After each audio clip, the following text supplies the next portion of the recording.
Hello! This is the books that I read in the month of February. This was a really good month for me. Probably one of my best reading months ever. I read 9 books. That's a lot. I read 9. 3 of them were on the smaller side, like under 200 pages. So I think that is something that helped me a lot. I'll throw up some stats here, like total number of pages and, all of that stuff. Let's just get into these reviews because I'm excited to talk about them. I only had one that was under 3 stars. The rest were 3 stars and above, and that's really good. 8 books that were just they were just good books to read. That's great. That's so great. The first book I read this month was Divine Rivals by Rebecca Ross. I love this. I had so much fun with it. This is a YA fantasy romance. I say fantasy romance, but I lean more on the romance and less on the fantasy. The fantasy aspect of this book comes from both of our main characters, Iris and Roman. They have magical typewriters, and these typewriters allow them to send letters back and forth to each other through the closets in their bedrooms. This is like the main magical aspect of this book.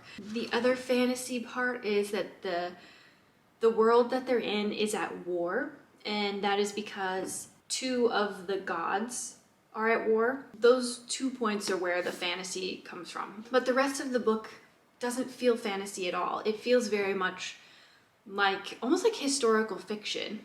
Like they are in our world, but in the past is kind of what it feels like. It is so cute. Roman and Iris's love story is so romantic. I think they're probably one of my favorite book couples of all time now. Another great aspect of this were the secondary characters. They meet Marisol and Addie. They're great characters too. They add so much to just the roundness of the story. It's almost like a found family aspect. It truly does add a lot of complexity to the story, which I enjoyed a lot. I ended up giving this one 4 stars. Didn't give it 5 because the fantasy element just wasn't really there. It is going to be interesting. I'm currently reading Ruthless Vows, which is the second. It's going to be interesting to see if this one has a bit more of that fantasy aspect, because I know that was a criticism of this one. So we'll see. But yeah, 4 stars. The second book I read this month was The Book Thief by Marcus Zusak, I want to say. This is just sad. Literal sobbing the whole time you read this book. So this is set in Germany during World War II. It is historical fiction. We are following Liesel Miminger as she kind of goes through her adolescence in Nazi Germany. It's just so... Words are hard for this book because it is a whole roller coaster of emotions going on here. Okay, it is a whole roller coaster of emotions with sadness, just kind of through the whole thing, and then at the end, You kind of start out the story realizing that Liesel Miminger has a hard life, and she goes through some very traumatizing events at just the very beginning of this book. Her mother is putting her and her brother up for adoption, and literally on the way there on the train, her brother dies. They go to the hospital, they have the funeral, and then she's at her adoptive family's house. She, of course, gets new parents, Mama and Papa, of course. Mama, I think, was my favorite character in this book. She starts out as kind of this mean lady who's very strict, but by the end, some of the things that Mama does, you just can't help but be like, oh my gosh, she really cares for Liesel and just for her family in general. Liesel is a book thief, of course, going on with the title of the book. The first book she steals is at her brother's funeral. she kind of becomes obsessed with reading and obsessed with books. And she starts collecting books, and the books that she collects they're from very core moments in her life. So she starts stealing books from Nazi book burnings. The mayor's wife kind of opens her doors to Liesel because they have a really like big library, and so Liesel ends up stealing a book from her as well. Eventually in the book, Liesel's family starts hiding a Jew in their basement. Liesel's world kind of opens up from there. It's so hard to explain, and it's so hard to, I don't know, read it. I gave it 4.5 stars. The reason I took off half a star is just because it was a little bit slow, and it felt like it took me a long time to read, but so worth it. So worth it. Next, I read A Prayer for the Crown Shy. This is the second book in the Monk and Robot series. It's just as good as the first. First is A Psalm for the Wild-Built, and A Psalm for the Wild-Built is my favorite book of all time, and this is, it's right up there with it. It was just as good, like seriously just as good. In the first one, Dex, a T-Monk, they meet Moscap, who is a robot. Moscap's goal is to figure out what humans need, pretty much. I'm sure I have a video on that book, just explaining that book somewhere else. I'll put a little picture here or link it in the description, whatever. They kindle this like super cute relationship where they just like big supporters of each other. The first one, Moscap is kind of helping Dex through some things that they're going through. In this one, it's more Dex supporting Moscap as he starts talking to more of the humans and figuring out what they need. It's just so cute. She talks about Becky Chambers, she talks about some really like deep topics in such a cute, lighthearted way that is so easy to understand. I love it. Okay. So this is just like, this to me is the best encapsulation of their relationship. So it starts out with Moscap. "You farm worms," Moscap said slowly, trying to clarify. "In a bin." "I guess so, yes. And then you put them on a hook." It looked up. "Alive?" Mix Avery nodded. "Best way to get a fish's attention." Moscap pondered this, its head whirring with consternation. What an utterly confusing life and death that must be. Dex reached over and took a worm from the box before they could fall into an existential crisis about it. They baited their hook with a whispered apology. It's so cute. Dex is just letting Moscap, because Moscap has no experience with the human world, Dex is kind of just letting Moscap go through this and work through all of these things. Moscap has such an innocent view on the world. It's just so good. It's just so cute. I would recommend this series to absolutely anybody. Absolutely anybody can read these stories. They are short. You can read them in a day. They're the best. This was 5 stars, by the way. Both books are 5 stars. It's just amazing. The next book I read was Check and Mate by Ali Hazelwood. This is probably my favorite Ali Hazelwood book so far. I've read The Love Hypothesis and Love Theoretically, and this is by far the best. I talk about this one a lot in this video. I really enjoyed it. I really enjoyed my time. The characters were funny. Her little sisters were so funny. It was just actually good, which was refreshing from her. This one has more of the women supporting women aspect to it because Mallory is playing chess, and chess is a very male-dominated field, so they talk about women in the field and their role and how they have to stick together and women supporting women and all that stuff, and I just really liked it. I just thought that was so refreshing to see from Ali Hazelwood because some of her other books are just not like that. I ended up giving this one 4 stars. This is her YA debut. Definitely go read it if you want like a cute little just like snack romance. It's good. Next I read They Never Learn by Lane Fargo.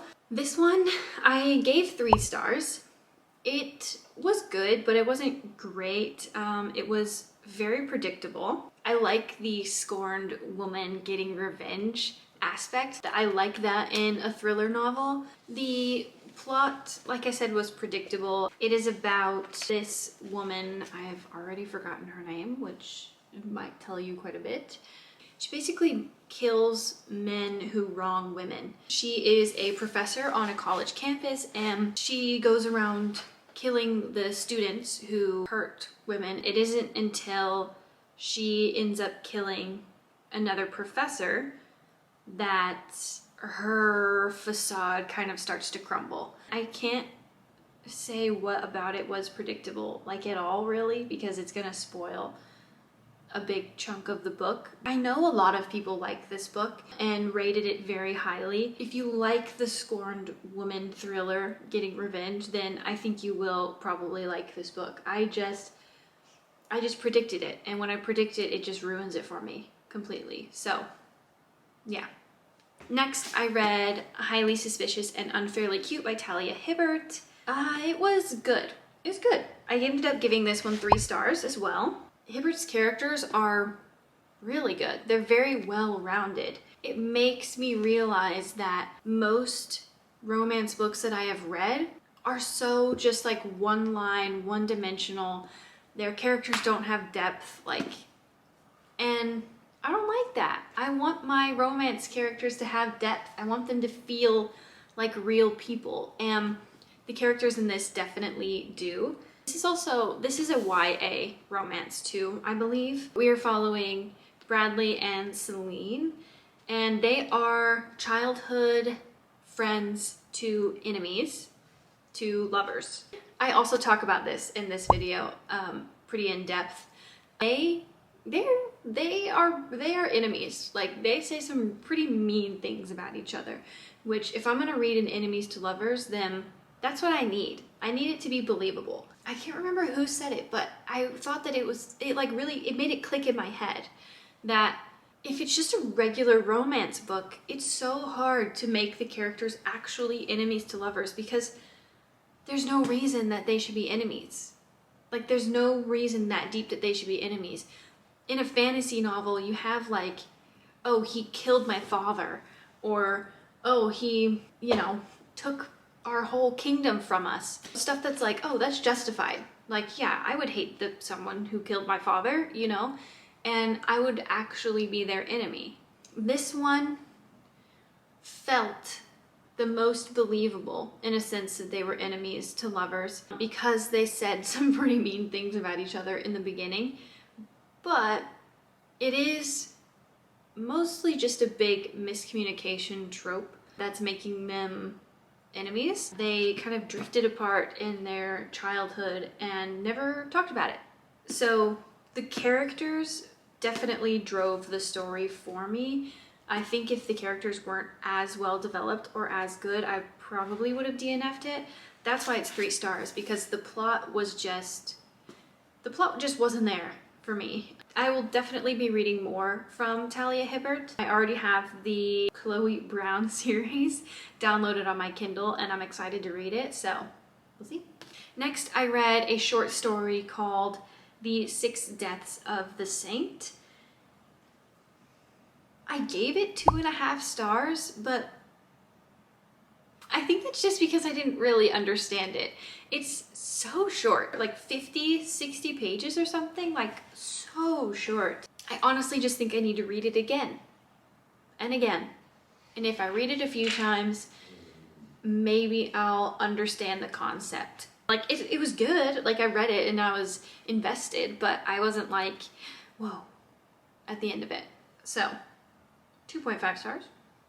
The next book I read was 7 Days in June by Tia Williams. It's kind of similar to Talia Hibbert in the sense of that their characters feel so three-dimensional. They feel like real people. I ended up giving this 3.5 stars. It was so adorable. The main characters, Eva Mercy and Shane Hall, they have a very intense fling as high school students for a week, where they just have this very, very intense connection that they can't understand, pretty much. Their romance ends really abruptly. This mainly follows them in their adult lives. They are both romance authors who we quickly find out that they write about each other. They both have very well-loved, popular romance series, and the main characters are based off of each other. It says, okay. This is page 70, so it's not a spoiler because you find out like super early. But if you don't want to know, you can skip to this time. Right here. Acting on an impulsiveness Ava had thought she'd lost forever, she boldly leaned closer to Shane, narrowing the space between them. They were close. Too close. "One thing," she whispered, her lips by his jaw. She didn't want anyone to overhear. "Before I forget." "What's that?" "Stop writing about me." Only Ava could have noticed the change in his expression. She saw the flinch, the slow, satisfied curl of his lip, his bronzy amber eyes flashing. It was like he'd been waiting years to hear those words. Like the girl whose pigtails he'd been yanking during recess all year had finally shoved him back. He looked gratified. In a voice both raspy and low and so familiar, Shane said, "You first." Like, that just shows the banter that they have. They have one of the most believably intense romantic relationships that I've ever read about. You read romance books and you're like, and they say, oh, their connection is so intense, like so full of flame. You just kind of read it and you kind of accept that as fact for them. But in this, you feel it. Like, you feel that they have this intense connection that's just there, that they just have. It's good. It is very good. I think because I only gave it 3.5 stars, I think I did it a bit of an injustice because I was reading a lot of romance books at the time, and I read this one last, and I think if I had read it first, it would have been a higher rating, but it's still a very, very good book, and would definitely recommend this to people who love romance and want some very good, depthy characters. Like, just really good. Really good. The last book I read this month was All Systems Red by Martha Wells. This was good. I gave this 4.5 stars. I think I'm a sci-fi girly. Granted, I have only read very few sci-fi books, but all of them have become my favorite books of all time. Like A Psalm for the Wild-Built series, and now this series, I'm pretty sure is going to be some of the best books that I will have read so far. This follows Murderbot. They are assigned to a specific group of people.